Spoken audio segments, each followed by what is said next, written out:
We are going to get started here in just a couple of minutes, but we'll give everyone a moment to jump on with us.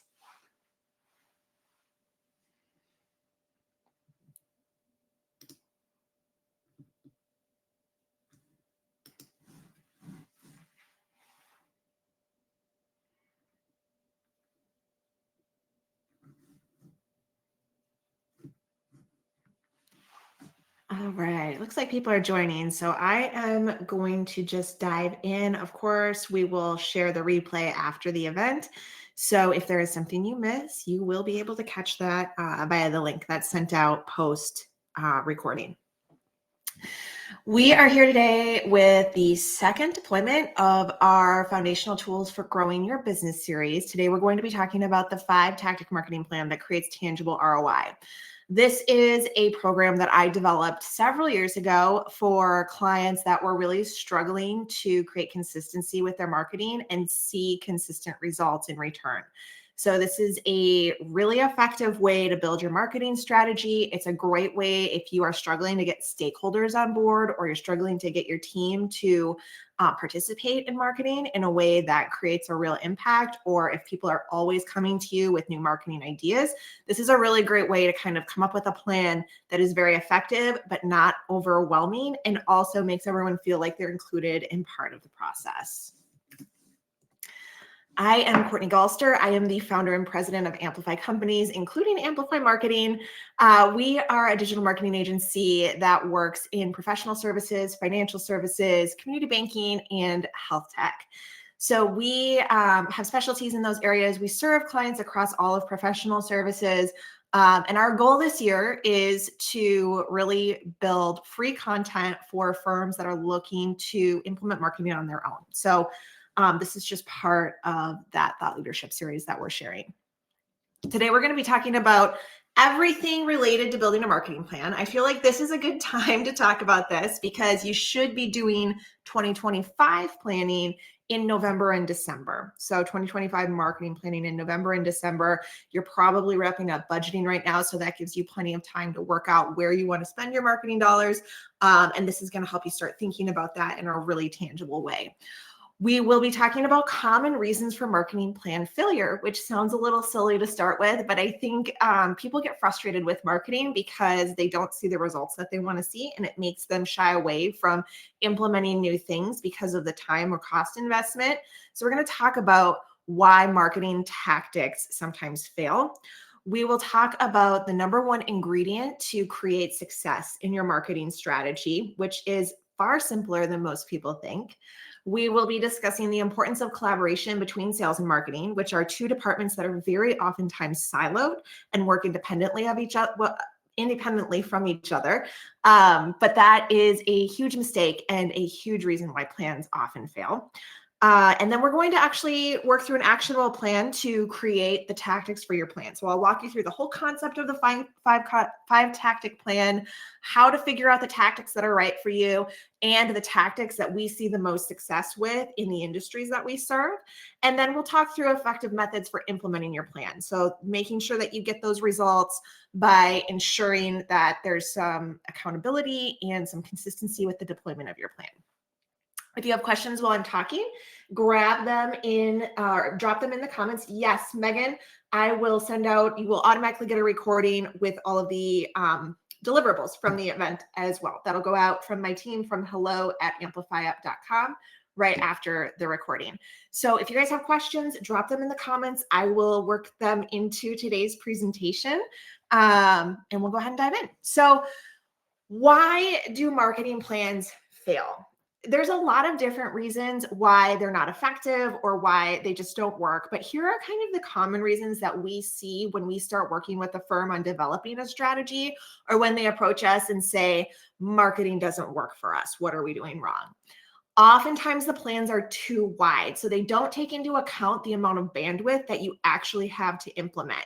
Sometimes that's because it's easy to overlook the ongoing time required to implement tactics month to month. So once you deploy a social media strategy, for example, there is time that needs to be invested in that strategy monthly. And oftentimes that's not taken into account when you're building out a timeline for all the different tactics that you're going to start implementing month by month. So your plan is just way too big. It might be because your plan is driven by tactics. It's more tactical than strategic, which is oftentimes what happens when sales and marketing are siloed and not working together on the plan, where marketing comes up with a bunch of tactics that they think are great and they're going to implement them, but they're not necessarily resonating with the prospects or the stakeholders that the sales team is talking to, or they're just not directly impacting that sales process in a way that's driving sales forward faster. It may not be designed to support the sales process. Again, like without that communication between marketing and sales, which is so important, it's really easy to get really focused on developing content that we think is cool as marketers or that we really think is impactful as marketers that's not driving conversations for the sales team. And we're going to talk a little bit more about this, but this really comes back to marketing is overhead and sales is revenue. So we need to justify the overhead of marketing by creating ROI for sales. So we're going to talk a lot about that today. The next reason is you may not have an implementation plan. So you may have a plan for the things that you want to implement, but no step-by-step action plan for what that's going to look like when it's implemented and who's responsible for it, which can mean you've taken on a lot more than you can chew. That's really common, especially in situations where there are too many marketing stakeholders. So you have a lot of people coming up with ideas, a lot of people that want to be involved in the process, but they don't understand the time and energy and cost that comes with actually implementing the ideas that they've defined. So the big things with each of these concepts to avoid these failures is thinking about that marketing plan width or the bandwidth of your team. So who is going to be implementing those tactics? How much time does each of those tactics take initially? And how much does it take each month on an ongoing basis? Who on your team is going to be involved? Do you have a one-person marketing team? If you do, you need to be really, really cognizant of how much time you have available for marketing. Because oftentimes if a CEO or someone in an executive leadership role is creating the marketing plan and then handing it off to one person that's supposed to implement, that's a recipe for disaster because it takes a lot longer than they imagine for those tactics to get implemented on an ongoing basis. So how many hours do you actually have available for marketing? And then again, like how many hours does it take to successfully implement that tactic? And then how many monthly hours does it take ongoing? This sounds so like surgical almost. Like it sounds like, oh, this isn't fun to plan marketing this way. Unfortunately, it is like the reality that we have to be really cognizant about time just so that we're not over-promising and under-delivering. That's a really good way to create stressful situation for yourself in marketing or for your team. The next concept is the tactical versus strategic plans. So what we see a lot is people, especially that are not in the marketing role, coming up with ideas for marketing that are tactics. They're not necessarily part of the existing strategy. They're things that maybe competitors are doing that you think might be cool. So are we adding tactics because someone else is using that tactic, or we like the idea of the tactic, or are we adding those tactics because we think they're going to add value to the team or add value to the sales process? I think those are great questions to keep in your back pocket when someone brings a tactic to you for marketing. And oftentimes what I recommend you do if someone gives you something new, like mid-year for marketing, is say, that's a great idea. We'll put it on the list of what we'll discuss when we're working on our next marketing plan for next quarter or for next year. That way you're not caught in the moment and feeling like you have to implement something immediately. You can put it on the back burner.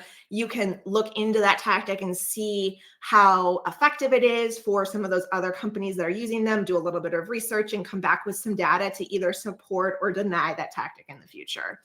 Using that approach where you're just going to throw spaghetti at a wall and see what sticks, it just isn't super effective. Again, sales is revenue, marketing is overhead. So we want to make sure that what we're doing, not everything we're doing has to be designed to support the sales process. But by and large, the tactics that we're implementing, because we're working with limited marketing budgets, it should be designed to support the sales process. So that could be incorporating a newsletter to keep prospects engaged with your company, or it could be that you are creating drip campaigns to go out to people that were previously engaged but aren't currently engaged with your sales team. So we'll talk a little bit more about that in a minute. So coming back to this whole concept of implementation, it's more than the plan. How will you implement the plan? What's your timeline for everything? Timelines are your best friend in marketing because they're going to give you a much more realistic view of team bandwidth and what's realistic from a annual standpoint of how much you can actually do. And then also looking at what might slow down your timeline. So do you have, for example, in accounting, it's very hard to get anyone in a CPA firm to talk to you as a marketer or in any role outside of the work, outside of the people that are doing the work, to talk to you from about January until mid-April or the end of April if they're taking vacation after tax season. So thinking about those things that are going to slow down your timeline for implementation is also important, especially if they're recurring year after year. It can help you plan a lot better if you put all of those things within your marketing plan to justify why we're going to see a marketing slowdown during these months, or why we're going to work on thought leadership content, or maybe work on something different during that time frame, and then ramp up in May when the CPAs are free to do video content or do webinars or things like that. So who is making your marketing decisions? This is really important to identify before you go into the plan process. There's a lot of people that want to be stakeholders in marketing. There's a lot of people that come up with great ideas for marketing, but they're not the ones that are implementing the marketing. So you need to kind of look at how big your team is and figure out who's going to be in charge of making those marketing decisions and bring them together either into a small committee or a group chat or something like that, where you can create regular check-ins to identify what's happening within marketing, what's happening in sales, how you can do a better job, and identify whether or not you need to adjust your plan moving forward. And this is where you can also establish that process for reviewing new marketing ideas from other people within the organization. This is also where you can kind of come back to that whole concept that the foundational plan comes first. We're not going to add all of these new tactics just because we came up with a new idea if they impact our ability to implement that foundational plan. All right, moving on. The number one ingredient in a successful marketing plan, if you know me or you've watched my videos, you already know what word is going to come out of my mouth. So I'm sorry if you're hearing this for the 75th time. It's consistency. You are going to see stronger ROI with a 5-tactic plan that is implemented well than you will with a 15-tactic plan that has a $500,000 budget that is not implemented consistently. So with consistency, you can succeed with a lower budget, a smaller team, and fewer tactics than you can with any other type of plan. It's crazy, but it's true. Let's talk about how to get that consistency. So sales and marketing are the dynamic duo. Marketing and sales are often siloed. And your job is to bring these two teams together to figure out what tactics are going to bring consistency to your marketing plan. So we're not huge companies. I'm assuming everybody on this call is not a huge company with an unlimited marketing budget. We are companies that are looking to maximize our marketing dollars and choose the best tactics that are going to help us grow the business. So that means that our plan needs to be built around helping the sales team achieve their goals. That means that they need to be part of the conversation that we're having in identifying tactics. And we're going to talk about how to do that. The first thing that you need to do is identify the decision makers that your sales team is talking to. This is sometimes different. I know you've probably already talked as a team or even just within your marketing department about who you are marketing to, but that is sometimes different than the decision makers that your sales team is talking to. So you need to get with your sales team and actually ask them, who is making the decisions on buying from us? And how can we get in front of more of those people? Who are our best customers? Who is their point person for making the decision to buy? It may not be the same as the person who's in charge of the account after they buy. So we need to get in front of both of those different audiences. We need to talk to the people that we're going to have the long-term relationship with. And we also need to talk to the people that are making the decision to buy. What I like to do is build out a really simple chart of what that looks like. This is a little different than building out a full persona. Often, like I talk to people a lot about how they build the persona of the people that they're marketing to. And a lot of times what we hear or do is create an actual persona where we have a picture of someone who maybe represents a target prospect or a target client that we have, and we build out all of the qualifications of who they are. That's really overwhelming for a lot of people, especially when that might be 5 or 6 different people in the sales process that are involved in making that decision. So instead of building that out as an individual, we're going to build it out as characteristics. So we may have 5 or 6. This is just one example. You can create this in Canva if you want to create something similar. But this is just an example of something that I just did this week for a client. So we built out, here is one example of an audience that they are marketing to. And we're just kind of identifying those key factors that are going to help us drive tactical decisions for our plan. This is going to help us be a little bit more successful with identifying the right tactics for that 5-tactic plan. So these are strong female leaders who are at or close to retirement age, who appreciate deep communication. They expect a personal relationship. They trust and refer us. This is because I had a conversation with their sales team and we went deep on who these people are. They built out those personas for me. These are just the key characteristics that I'm pulling out on the marketing side that are important to me in helping to drive the plan forward. If it's helpful to you to have access to a template like that, just drop a note in the chat and I will send that to you.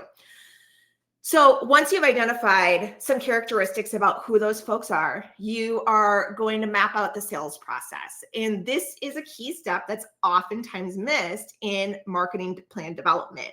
It takes not 14 to 14, takes 14 to 24 touches to build trust with a prospect in professional services. So that doesn't mean that after 24 touches, they're ready to buy. It means they know who you are and you are credible in their eyes. So sometimes that does mean they're ready to buy. Sometimes it doesn't. It depends on how big of a purchase they're making from you and how established their other relationships are.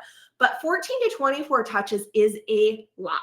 And so as we're thinking about what's happening for your salesperson or your salespeople in that process, we need to really help them visualize and map out what that sales process looks like. In smaller companies, oftentimes there isn't a formalized sales process.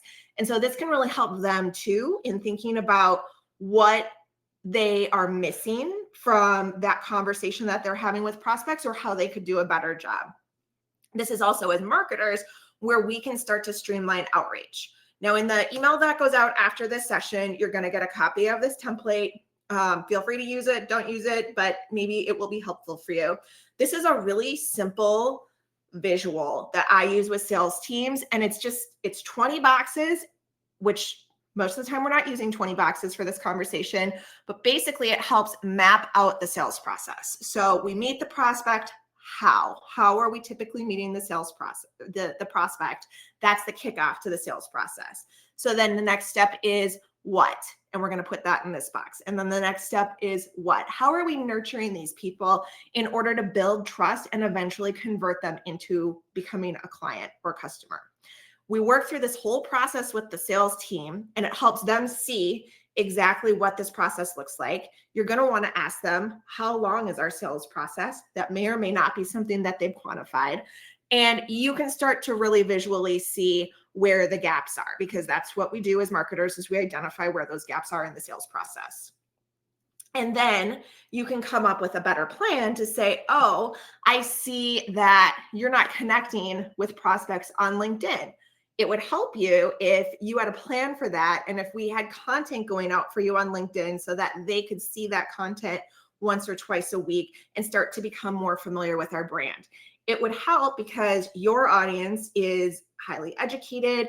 They are knowledge seekers. It would help if we had a blog that would maybe push out information to them on LinkedIn or maybe in a newsletter once a month to keep them informed on the industry or give them tips or tools for solving a challenge within their own job. So this is how you can kind of visualize that. And that's going to give you a much better idea of where marketing can fit into the sales process. It's also going to help you create buy-in. I don't know what's going on with me today. Buy in with the team so that they are on board with working more marketing into the process and make them feel like they're seen and heard as you're developing your marketing plan. So moving on from that, you're going to want to stay engaged with your sales team. I recommend once a month check-ins just to kind of stay on top of what challenges they're finding that clients or prospects have, and you can create marketing content that's going to speak to that. It's also going to help you identify whether there are changes in the sales process based on the economy or the way that the industry has changed that might impact how you do marketing planning in the future. So just kind of keeping them engaged in the process, but not necessarily putting marketing decisions on your sales team, if that makes sense. So the 5-tactic concept is what we're really here for today. And that's to talk about how you can create a more manageable marketing plan that will support your sales process and create more conversions, which basically just means you're going to create more business and you're going to make a stronger prospect flow for your company. This is a more manageable way to run your marketing. It is focused on creating impactful ROI focused plans that will drive continuous business development, but also drive better results. So creating more visibility, creating more industry recognition, and building that consistency. When we have a smaller plan that's easier to implement, we can better implement that plan consistently. So how do you choose 5 tactics? Well, anything in professional services is relationship based. So choosing our tactics, now that we kind of have some deeper background on who we're marketing to, what those challenges are, and what the sales process looks like, so where we can be most impactful, it's about who are we marketing to? So thinking about those prospects and where they're active, especially in the online space, but also in the live in-person space. Where are they? Where can we see them? Where are they going to see us? And then thinking about your team, who's going to implement and who's going to be responsible for each of these different tactics that we want to implement, because there will be things that your marketing team implements and there will be things that you ask people to individually implement within the company. You need to, at this point, create 3 buckets or 4 buckets, depending on the scope of your plan and the size of your company, of priorities. This is going to help you kind of take all of the conceptual information that you've now pulled together and put it on paper to drive your plan forward. So these are just 3 kind of buckets that we recently used with a client based on this exact strategy. So our goals for this client were to create stronger visibility and credibility through thought leadership, to build better opportunities to get in front of A prospects and gain more referrals, and then to support the sales process with regular messaging to reduce the sales lift. This is also a great way to kind of back up your selections when someone challenges you. So if you have to present this to a board, or if you have to present this to upper leadership, this is going to give you kind of the basis for why you chose these tactics. And these are the tactics. This is not the only list of tactics that is successful. You may have things that you have implemented in the past or want to implement that will be just as successful as these tactics. But these are the tactics that we have shown to be very, very successful in any professional services space. So any of the spaces that we serve. LinkedIn is always number 1. It's on every single plan that we create.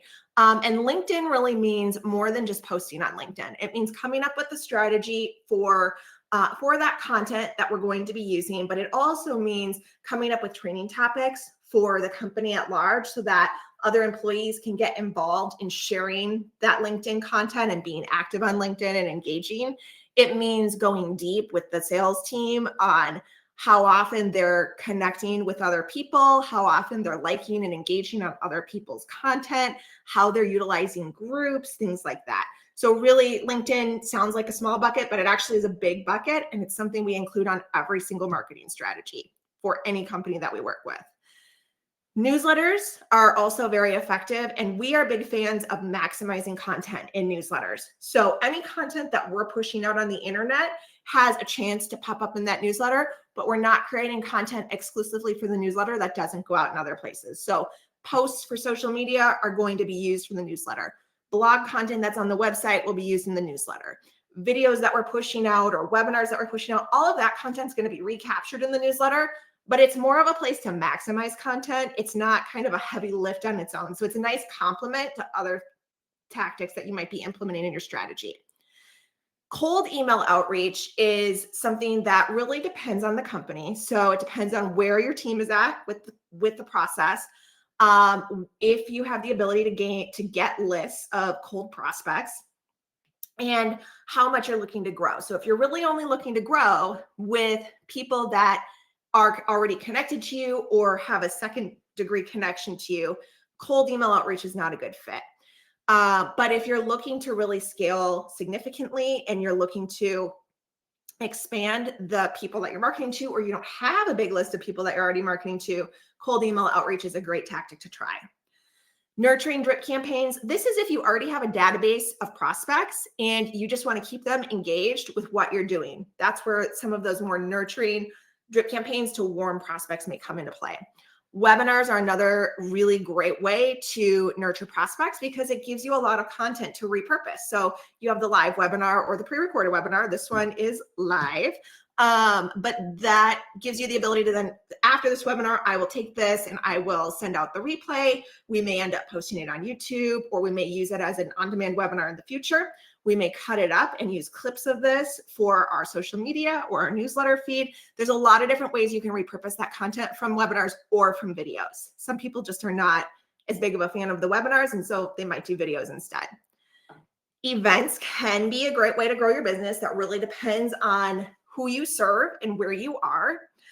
Those would be live events. I have clients that do live events with great success. I have clients that do not see any success from live events. Blog content really is coming back. There was a lull in the effectiveness of blog content, but that's really coming back, especially if you can go deep in your blogs with more action-driven strategies instead of just high-level information. Community sponsorships can be a great way to engage, but I would say that that's probably more of a second tier tactic than a first tier foundational tactic.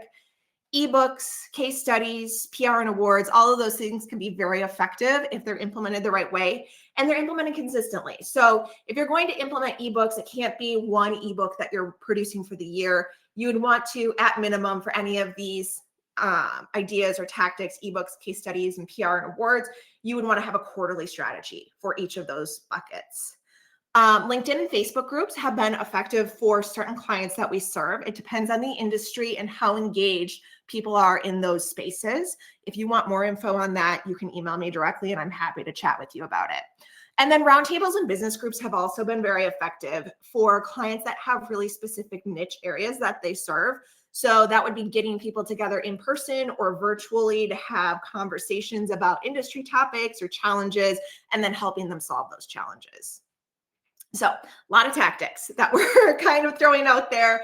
And what we want to do is we want to choose either from this list or from a list you already have 5 tactics that are going to help us bring together the plan. And so I'm just going to switch over to my little plan over here. So this is where we want to focus on the next 12 months. We have our foundational 5 tactic plan. We want to choose 3 tactics that are really focused on marketing and 2 tactics that are focused on direct outreach or direct prospect marketing. So more like sales driven tactics. So for this particular plan, this is 5 events are not typically part of the foundational 5 that I recommend, but for this client, they were, because they already had an established event plan and they had a lot of connection within the community that they serve. So there's not one way to put this plan together, but you kind of have to think about who you already serve and what's going to help you be successful and what you can implement consistently, because events are a huge time suck. So if you don't have someone or a plan for how you're going to implement those on a regular quarterly basis already, that is going to be a huge lift for you to implement right off the bat. So foundational LinkedIn strategy, which kind of goes in depth on that LinkedIn concept that I just talked about. That personal content and video, that was one of their big priorities for the year. And they have a team that's very engaged, a sales team that's very engaged and willing to do that content. If you were working with a team that just is not willing to do video content, I would not make this your tactic. I would choose something like drip campaigns to place there instead. Events are one of their big strategies, and then direct outreach. So they are a team that has a lot of connection within the community, but they're not leveraging that sphere of influence very well. So that's one of their 12-month priorities, is to just really engage with their existing sphere, set up 3 meetings a week each, and then a monthly newsletter. So you'll see here that we have this balanced with 3 marketing tactics, which are the foundational LinkedIn strategy, the personal content, and then the monthly newsletter, and then 2 kind of face-to-face direct engagement tactics, events and direct outreach. And that balance is what makes this plan so effective. Now, this is going to be what you're going to implement for probably 12 months. You're just going to really focus on doing these tactics and doing them really, really, really well. You could look at adding to this if you have a bigger team, but honestly, this plan for many of the clients that we serve is all they need. They don't need a bigger plan than this because this is generating enough business for them. But after those 12 months, or as you come to like that 9-month mark on the plan, you might want to look at layering things on top of that. And I wouldn't layer all of these things on at one time. This would be where you'd want to reevaluate and say, is everything in our 5-tactic plan working? Are we getting a return on our investment, or do we want to replace one of those tactics? And then look at adding 1 or 2 things on top of that at a time. So that might be blog content, drip campaigns, those local sponsorships, PR and awards. It's very, very successful in the financial services industry, not as successful in other industries that are more localized or businesses that are more locally driven. Success stories are another thing that is very successful in every industry that we serve. Those client roundtables, and then a strategic partner program. So these are real tactics that we're recommending for a client as of this week. And that strategic partner program is something that we have really tested over the last 2 years with some of our clients in professional services, especially in the B2B space. And that has been incredibly effective to establish a partner program where we identify where our best referrals are coming from, and then set up a more formalized group, I guess you could say, of people that are going to engage with us on content. They're going to help us create blog content. They might jump on a video or a webinar with us. We just have a more established relationship with them, and we kind of formalize that. Depending on the client, that looks a little bit different, but that's definitely something to consider if you have great referral sources. And if that is helpful, we can talk deeper on that. Just drop a note in the comments, the chat. So then the next thing that I always add to these plans is, what are our next steps? And this is the slide that you can use to kind of run your meetings going forward, your marketing meetings going forward. So we have our different projects that we're working on. Here's the notes and the next steps of what needs to happen next. And then what we're going to do versus what the expectations of the team are. And then we'll come back together the following month, review this, see if everything was accomplished. What can we do to help if they're struggling to complete their to-dos? But this is a great little visual that we use to drive those conversations forward. I will send this out to everyone after the event. If you'd like the template, feel free to use it. It's just a Canva template that you can take and customize to make your own. So that is the whole 5-tactic plan. And if you have questions specifically about how we're putting this together, or if you want to talk about tactics that you would like to try, or whether or not we think they would be effective just based on your industry, we can definitely do that. But I'll keep talking, and I'll just pause if I see anything in the chat. So keeping momentum on your plan is the next kind of phase of this, because again, without that implementation, your plan really isn't worth anything. How can you keep momentum moving forward? One is to schedule those regular update meetings with the stakeholders. So you have stakeholders that are wanting to know what the ROI is from your plan, and you need to have regular meetings with them. You have a team that's implementing the plan. You need to have regular meetings with them. And then you have a sales team that's helping to contribute to the overall direction you're moving in. So with those stakeholders, typically that's a quarterly or semi-annual meeting where you're just going to kind of give them more of a breakdown on what you've done and where it's gone. Your internal team that's doing the implementation, I recommend you meet with them weekly. And then your sales team, you're going to want to meet with, depending on the scope of how they're involved, either monthly or maybe bi-weekly, just depending on where they're involved and how much information they're contributing to the tactical implementation. You can use that same template that I'll send you to implement, or you can just create an agenda to keep them on track.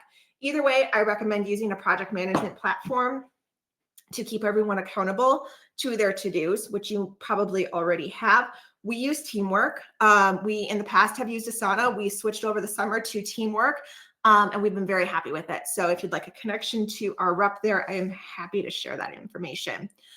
The other thing that I really highly recommend is using time blocking to create space in your calendar to implement. This is going to help you really assess how much time it takes you to implement and whether or not you have time to add more tactics into your long-term plan. All right, guys, that was a lot of information in 35 minutes. That was pretty quick, actually. A lot of information. So what's next? I will send out an email immediately after this that you will receive with a couple of things. The replay of this event. It will include a sign-up link if you are interested. We are launching October 1st, a totally free members-only portal where we will be posting exclusive training and content. We will be offering office hours with our team, and we will be offering just free resources and tools within that platform. We have limited capacity within that platform, which is why we have an application process. So you'll get a link for that. You guys are actually getting that first before we send that out to anyone because you're already attending our webinars. And then submit any topics that you would like us to cover on future webinars. Our next webinar is a webinar on webinars. It's going to be creating your 2025 webinar strategy. That is the first full week of October, that Wednesday, I think the 7th. And that sign up is also in the email that will come out after this session. So I hope that was helpful for you guys today. If you have questions, as always, reach out. My email is on the screen. My team's email is on the screen. We are here to help. Thanks so much.